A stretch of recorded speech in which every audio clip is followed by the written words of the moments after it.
Hello everyone, I hope you guys are having a wonderful day and making some really good trades, and let's get right into it because Bitcoin got a very substantial drop towards the downside at the moment. We actually went as low as $24,300 on Bybit. It really depends on which exchange you were trading on. At the moment, Bitcoin is trying to hold the levels right around 26,400. It is a bit of support here, but again, don't bank on it.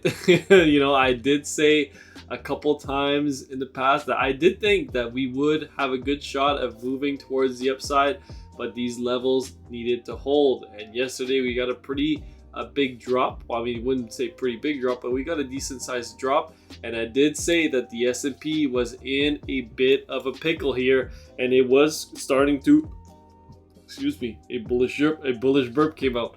It is starting to drop towards the downside, and that said that if the traditional markets roll over, Bitcoin could very well roll over as well. And we did get some very bearish signals on the dual band strength index using market cipher here. You guys could see that we had a 20 and a -5, a 21, and then a 12. I mean, today we have a 12, and then we had a 20 today, right? It's dropping as low as 24,100. So this possibly, may have bottomed out on the C wave here.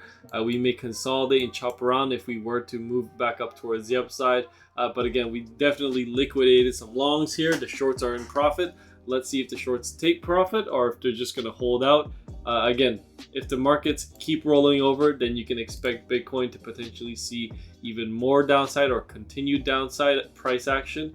If we see Bitcoin hold up here and the traditional markets start to level off, find support at these levels, and then start to bounce back up, then you could potentially see Bitcoin coming back and maybe retesting this previous support here as resistance, which is right around 28,700. But please keep in mind as well that we actually broke this upsloping trend line that we had here. We actually had a pivot point here, one there and one there, and it just sliced through this like butter. It was not any type of support, and it did not recognize it, and we just pushed down towards the downside.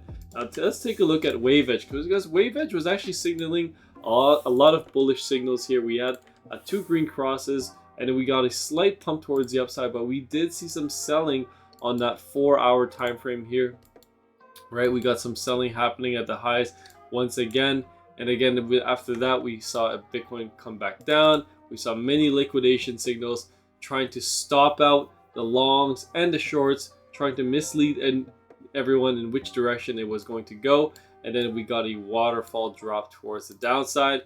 And now we are starting to see some buying happening on the smaller time frames. We'll have to see if this starts to hold up and we get a bounce back up towards the upside.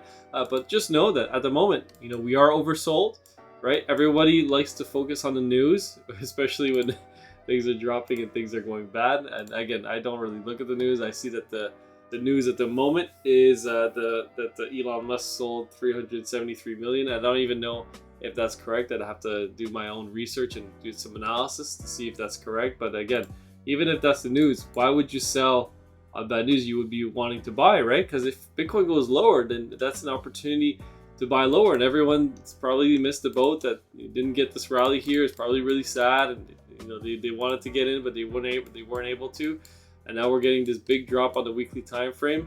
Obviously, I did say this as well. I mentioned this in all my videos. Probably every time we looked at market cipher on the weekly time frame, that we still have bearish divergence. I still favored the potential upside because we were still trading inside this weekly candle, right? And we are technically still in it, right? But overall, I think that it's looking obviously a lot less bullish now. But we did get a good flush out today, so that's probably flushing a lot of longs, and that's kind of what you want to do if you're going to take an asset back up towards the upside. So I'll have to follow up with you guys on that. But overall, things took a pretty big turn today. Let's get over here and let's take a look at not the hash ribbons. Let's cover the hash ribbons really quickly. On the daily time frame, so I mentioned this as well, we got a capitulation cross here, nothing happened. We saw a little bit of downside, but then it recovered, and then we saw another capitulation cross once again, and then we saw a buy signal happening here, right? And now the buy signal happened literally like a couple of days before we had this big drop here. And again, the highest we went was like 1% up towards the upside, and then we saw this big drop. Again, if Bitcoin recovers and starts moving up towards the upside, then that's going to be extremely bullish for crypto. We also want to see the dollar starting to pull back, but the dollar has been on a tear towards the upside. It's like nothing can stop it at this point. It's looking extremely bullish. Again, it's starting to run into some pretty heavy resistance here, and we are starting to see steep sell-off into the traditional markets as well in the last couple of days. So you are starting to see people exit equities, enter the dollar as safety, and you can see that yields are starting to pull back just a little bit here, just based on the fact that they were selling off. But the TLT and the correlation with the TLT and the S&P 500 is another thing that I've been talking about for a very long time inside the Discord as well. And it's the fact that, you know, the more the TLT is going to drop, I think that the more, you know, it's going to put pressure on the markets to start to come down, and that's exactly what's started to happen now. And I mean, we've seen this happen in the past as well.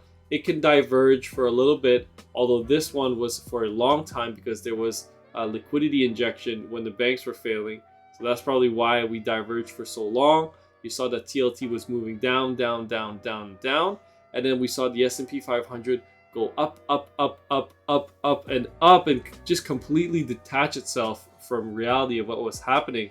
And now we're starting to see that the TLT is dropping once again, and the stock market, if it has to recover all of this, you know, this entirety of this move and start to drop even lower with the TLT, then that's going to be a pretty significant drop. So just be careful what's going on there, guys. I'm not saying that we're going to crash like 30% towards the downside or anything like that, but I just saying you want to be cautious in times like this. And if you're in shorts, then congrats.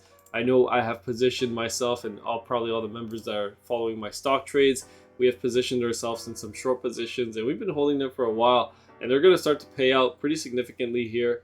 But again, it's going to be lots of backing filling. It's option X week this week, and it's just going to be really choppy. So just be ready for extreme volatility here, because the VIX is starting to spike back up, and we are starting to see volatility return.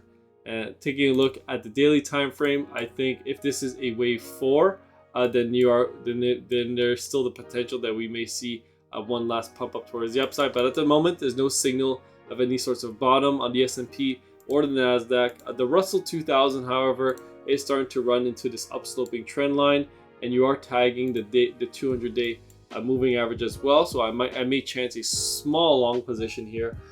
For the free members, I'll let you guys know when I'm posting trades. I haven't posted a Mickey trade in a while, and that's because we've been holding a short on the Nasdaq, and this one is going to, if this level fails here, then you're probably going to start to drop pretty significantly, maybe back down to this previous pivot before we see a return back up towards the upside. But again, don't discount it, because we are still in a very strong bull trend, but the bull trend could be coming to an end, and we could see reversal back towards the downside. But again, remember, nothing goes down in a straight line.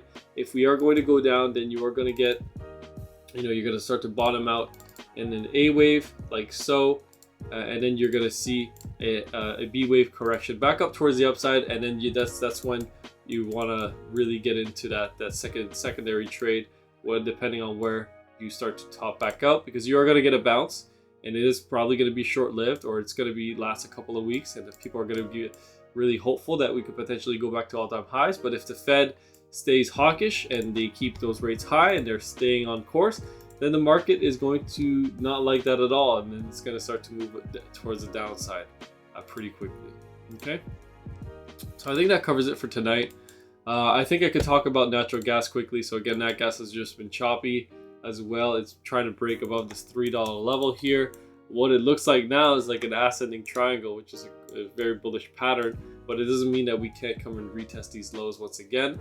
Daily looks good. If we look at the daily on natural gas, it's looking pretty decent that we might start to find a bottom here in wave 4, right? We got your ABC correction, and then we're gonna get our last wave towards the upside that could bring us as high as $3.50. Okay. All right, I think that covers it for tonight. Thanks for listening, guys. And if you guys want to get access to awesome trades, feel free to join the Discord. We post these trades in real time.